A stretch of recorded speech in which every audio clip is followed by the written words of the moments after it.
फार्स्टआवनो गासैबो बर' रायजो राजा आंनि अननाय आरो खुलुमनायखौ फिन खनसे जासिहरफिननाय जाबाय। एक्चुअली आं बाथ्रा बुंनायनि सिगां नैबे बिथां प्रमद बर'नि बिटिआरनि सिएम बिनि माखासे बाथ्रा फंनैसो बाथ्रा बुंनायखौ जों एसे खोनासंनानै लाग्रोनि। बिनि उनावहाय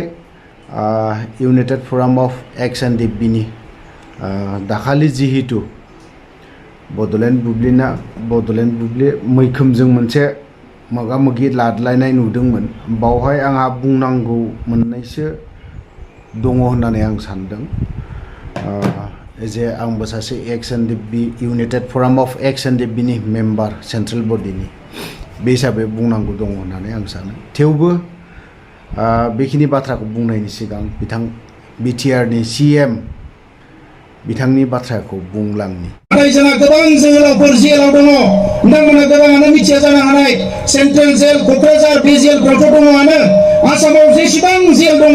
मोनफ्रोमबो जेलाव 10, 15, 20, 25 जन बर' सेंग्रा सिख्लाफोर दङ। गोबाङानो मिथिया गावहा मा केस दङ बेखौ गोबाङानो मिथिया। दा जों दिनै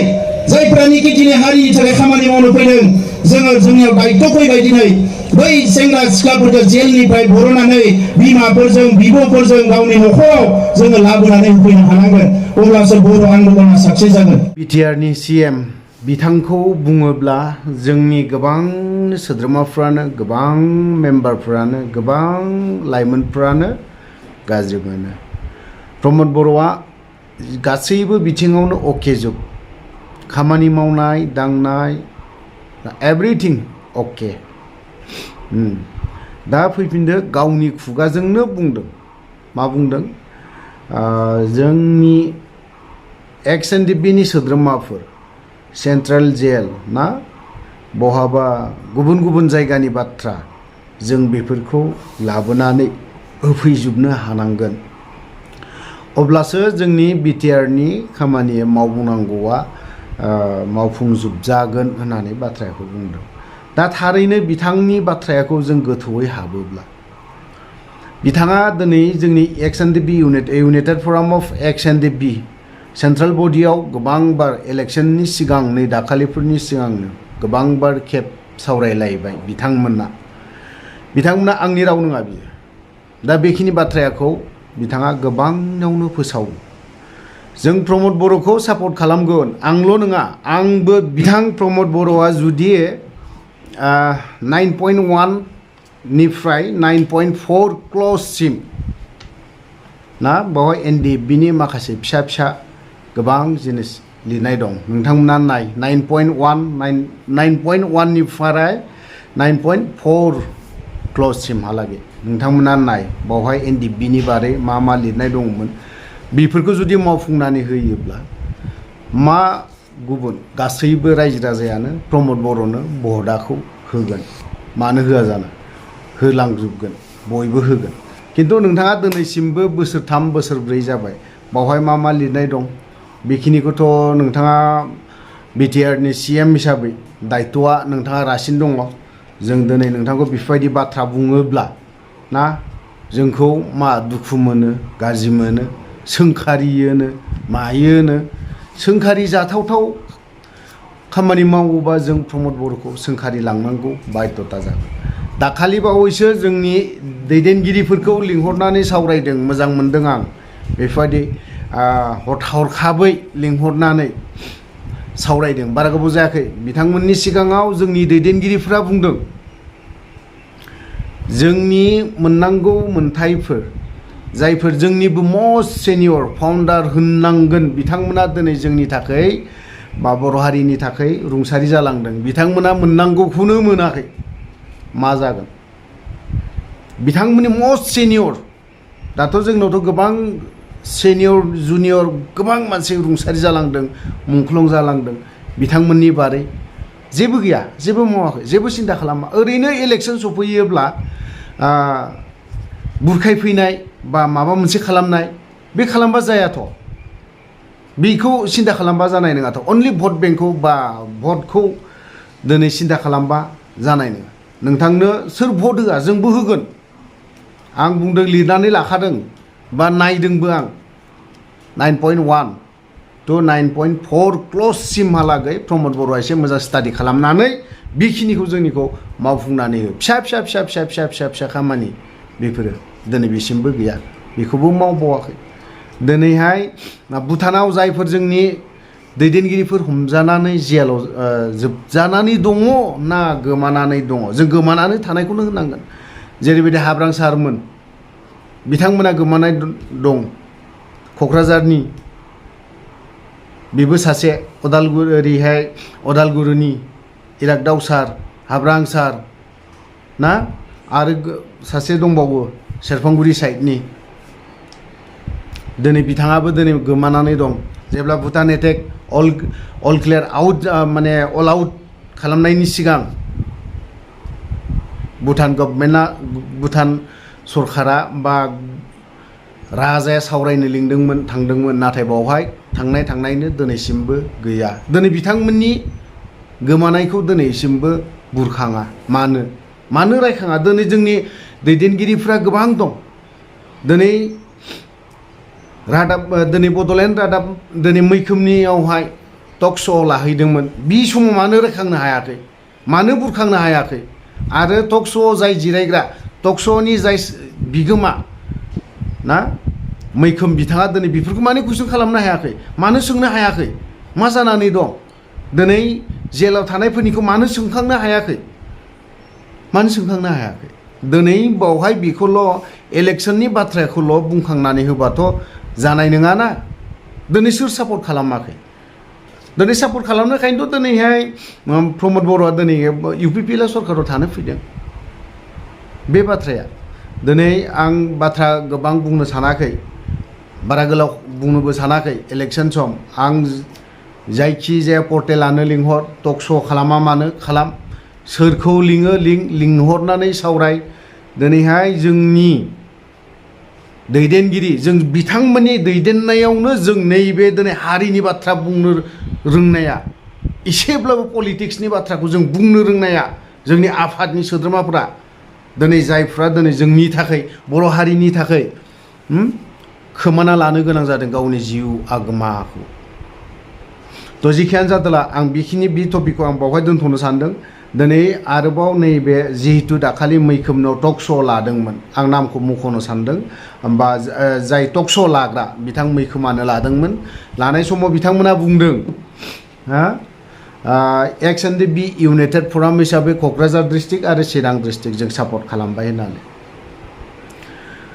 दिनै बेखिनि बाथ्राखौ बुंनायनि सिगां आं बिथांमोना इउनाइटेड फरामाव मा बिबान दं मा बिबान गैया बेखौ बुंनो थाङा बिथांमोना टक श' लादों साहस बारायनायनि थाखाय थिगानो जादों लानांगौ सोंनांगौ कुइसन खालामनांगौ मोजां कुइसन खालामनांगौ मोजां रिप्लाइखौबो होफिननांगौ दा बाथ्राया जाहैबाय मा आं इउनाइटेड फरामनि दैदेनगिरि सार सिलानावबो सोंहरदों ओरैहाय गोबां जोंनि सेन्ट्रेलनि प्रेसिडेन्टनो भाइस प्रेसिडेन्टनो माबा माबि फाइनान्स सेक्रेटारिनो ओमफ्राय आरो गुबुन दैदेनगिरिनाव सोंहरदों जे जों इउनाइटेड फराम अफ XNDBआ बेफोरबायदि जों सोरखौबा सापर्ट खालामगोन बेफोरबायदि बाथ्राया डिक्लेयार जाबाय नामा बेखिनि खोथाखौ आं सोंहरदोंमोन ओमफ्राय बिथांमोना बुंहरदों जे बिखौ जों रावखौबो सापर्ट खालाम जों BPFखौबो खालामगोन होनना बुङाखै UPPL खौबो खालामगोन होननानै बुङाखै सेन्ट्रेल बडिया दिनैसिमबो डिक्लेयारखौनो होआखै बे जेरावनो दं बिजोंबो गैया जों BPFखौबो खालामगोन UPPL खौबो खालामगोन बेफोरबायदि रावखौबो बुंनाय गैया दिनै बिथांमोना सानैयासो मा हिसाबै बिथांमोना जुदि बुंदोंबा बेक्तिगत बुंदोंबा आंहा बुंनांगौ जेबो गैया बिथांमोना जुदि बेक्ति हिसाबै बिथांमोना जुदि जों UPPL खौ सापर्ट खालामगोन होननानै बाथ्रा बुंदोंबा बे बिथांमोननि बाथ्रा खिन्थु एज ए सेन्ट्रेल बडि हिसाबै सेन्ट्रेला दिनैहाय इउनाइटेड फराम अफ XNDB काउन्सिलनि दैदेनगिरिफोरा दिनैसिमबो जों UPPL खौ बा NDA खौनो सापर्ट खालामगोन होननानै दासिमबो डिक्लेयार खालामाखै आरो रावखौबो सापर्ट खालामाखै दिनैनि दिनावहाय थ' बेखौ स्टाडि खालामबाय थादों जोंनि इउनाइटेड फराम अफ XNDBनि काउन्सिलनि दैदेनगिरिफोरा सोरखौ खालामनाया मोजां जागोन दिनै BPFनिफ्रायबो रावबो सावरायनाय जायाखै UPPLनिफ्रायबो दैदेनगिरिफ्रा सेन्ट्रेल बडि सावरायलायनाय दिनैसिमबो गैया माबायदि जागोन माबायदि खालामनांगौ बेफोरबायदिनि फारसे सावरायलायनायबो मोजां जायाखै होननानै आं मोनथिनानै मोनदों जिहेतु जोंनि इउनाइटेड फरामखौ कयेकजन दैदेनगिरिफोरा सिफाय जानोसो लुबैदों आं मख'नो सानाखै इउनाइटेड फराम दिनैहाय इउनाइटेड फरामा मानो थाखाय दादों दिनै जाय सिफायनो नागिरग्राफोर बा मुखे खोनादों बिथांमोना बिदि बुंनाया आंनि थाखाय मोजां जायाखै एज ए जों इउनाइटेड फराम अफ एक्स.एन.डि.बि.नि थाखाय बेबो मोजां जायाखै होननानै आं सानो जिहेतु जोंनि इउनाइटेड फराम एक्स.एन.डि.बि दाजानायनि खारनाबो बेनो जोंनि जायफोरा जों खौसेथि गैलायामोन बै समावहाय बे खौसेथि लानो थाखायनो नैबे इउनाइटेड फराम एक्स.एन.डि.बि लोगोसे आरो जाखिनि एन.डि.बि.नि मोननांगौफोर बेफोरखौ मोननैफोरखौ मोनहोनायनि थाखाय बुंनायनि थाखाय आरो जियालाव जायफ्रा दं दिनैसिमबो दिनै बिथांमोनखौ उदां खालामनो बा डाइरेक्ट हायाब्लाबो इनडाइरेक्टलि प्रमद बर'खौ दिनै बुङै बेखिनिखौ मावहोनो नाजानायनि सायाव नाजादों थ' दिनैहाय केसनि बेलायावहाय बा बहाबा बिथिङाव प्रमद बर'आ दिनै बुङो खोनानो मोनो जों एन.डि.बि.नि बे केसखौ आं दायथ' लानाय जायाखै एन.डि.बि.नि बाथ्राखौ जेब्ला गोजोन गोरोबथा जाना फैदोंमोन जेलाव थानायनि बाथ्राखौ बुंदोंमोन ना बेंटलावनो बुंदोंमोन बिथाङा दिनै बेफोरबायदि बुंनाय रावखौ बावोब्ला जानाय नङा सिन्था खालामनांगोन हाजार बार दिनै गोजोन गोरोबथाया जादों आबसु एन.डि.एफ.बि आरो इउ.बि.पि.अ दिनै मोनबा आफादजों ज' जाना गोजोन गोरोबथा जानानै फैदों बे बोसोरथामावबो जुदि सासेबो जुदि हाइनेस्ट केसखौ जुदि सिफायना होनो हाया उइद्र जुदि खालामना होनो हायाबा बेफोरबायदि दुखुआ माबायदि बिनि सायाव देरसिन दुखु नांथावना मा थानो नंगौब्रा जों दिनैहाय 24 घन्टा जों दिनैहाय मोनसे जायगायाव दखान खुलिना थानो हायाखै रावबो रायजो राजा दिनै 24 घन्टा दिनैहाय क'क्राझार मेन टाउनावनो होन अल बिटिसि आवनो होन 24 घन्टा दखान खुलिनानै गैया थानो हायाखै नंगौ जोंनावहाय गोजोन थासारि मोनसे दावराव दावसि ना मोनसे सिलाय गुलिनि बारुद बम बारुदनि आवाज बेफोर दिनै गैया जादों मोजां मोनदों जोंबो बिदिखौ जोंबो लुबैया एज ए होल बर' रायजो राजानो एज ए मानसि जाथियानो मानसि हारियानो ना मा अनलि बर'ल' नङा गुबुन ट्राइबाबो मोजां मोनदों दिनैहाय बिटिसि आवदि मोनसे सानसे समाव सिलायनि गोगोम आवाज खोनाबाय थायोमोन ओरैबो थां अखानायबा सोरांबानो सोरखौबा गावथारबायनो सोरखौबा हालौनो थांनायाव गावथारबायनो थैबायनो बेफोरबायदिखौ जों खोनानो मोनबाय थायोमोन जों निउसफोरावहाय दिनै बेफोर बन्द जादों जों मोजां मोनदों बेफोरखौबो मोजां मोनदों बेफोरबायदि स्रि जानांगौ नाथाय बिथांमोना जेब्ला पिस एकर्ड जानानै थाङो अब्लानि समाव दैदेनगिरिफ्रा बुंदोंमोन बे पिस एकर्डनि गेजेरजोंनो माखासे दफाफ्रा जोंनाव आं बे जेखौबो बुंनो थाङा 9.1 क्लजनिफ्राय 9.4 सिम एन.डि.बि.नि मा दङ बेखौ फोजोबनानै होनांगौ नाम्बार 1 जायफ्रा भुटानाव मेसिं जानानै दं गोमानानै दं बिथांमोननि सायाव थाबैनो नागिरनाया मोजां जागोन जों दिनै गोबाङानो मोनथिब्लाबो मोनथियै बायदि जानानै दं दिनै बिथांमोननि दैदेननायाव एन.डि.बि.आ आफादा नै बे अबस्थासिम सफैदोंमोन एकर्ड खालामनायसिमहालागै सफैदों जों बेफोरखौबो एसे सिन्था खालामनांगोन जों गुबुनखौ जों बुंलायबाय थायालाफानो उमुगा इदि बेफोरबायदि बाथ्रा बुंलायालाफानो जोंनि जायफोरा मोनाखै आरो जायफ्रा हाइनेस्ट केसाव दिनैसिमबो खस्थ' मोननानै दं जायफ्रा दिनै न'आव थानोनो हाया आं नामफोरखौ बुंनो सानाखै निसिमा बायदियाव दं मस्ट सिनियर दिनै एन.डि.बि आर्टिफेक्सन आलादा गबिन्दजों आर्टिफेक्सनजों आलादा गावनानै थादों अब्लानि समाव वेस्टार्नखौ सासे दैदेनगिरिल' लाखिदों होननानै बुंनो हायो दिनै बिथांनि सासे दैदेनगिरिनि मेघालय केस दं गुबुन स्टेटआव केस दं दिनै बिथांमोननि केसखौ हाइनेस्ट गोजा दिनै वारेन्टआनो वारेन्ट सफैनानै दं दिनै दाखालि सासे एम.एल.ए जों सावरायहैदोंमोन थाथ' होननानै बिथाङा दङ दिनैसिमबो थाथ'नानै दं दिनै बिथांमोननि केसानो उइद्र' जायाखै खालामना होनो हायाखै होनबा जों दिनैहाय दिनैनि बे खुंथायाव थानाय दैदेनगिरि बिथांमोननि सायाव गबिन्द बसुमतारीनि सायाव मेनलि गबिन्द बसुमतारीमोन फेरेंगामोन दिनै बिथांमोना मावनांगौ दिनै बिथांमोना प्रमद बर'खौ प्रेसार होनांगौ दिनै प्रमद बर'नावबो दायथ' दं बेफोरो दिनै क्ल'ज सिफायनायनि दायथ'आ बिसोरनावबो दं दिनै इलेक्सननि नामावहाय जेब्ला इलेक्सन सफैगोन अब्लानि समावल'नो दिनैहाय नोंथांमोननि केसखौ जों उइद्र' खालामगोन मागोन हेन टेन एक्स वाइ जेड बाथ्रा बुंनानै फोजोबना दोनबा जानाय नङा सोरबा सासे सानैखौ दिनैहाय थाखा फैसाजों लुसुमनानै स्ट्रि खालामना दोनबा जानाय नङाथ'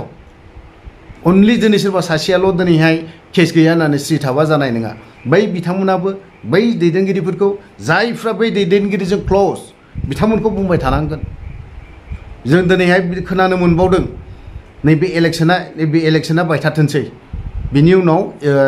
इउनाइटेड फराम अफ एक्सन बिनि दैदेनगिरि कयेकजनफोरखौ लानानै दिल्लीयाव लांनानै जोंनिबो थांफानानै सावरायहैगोन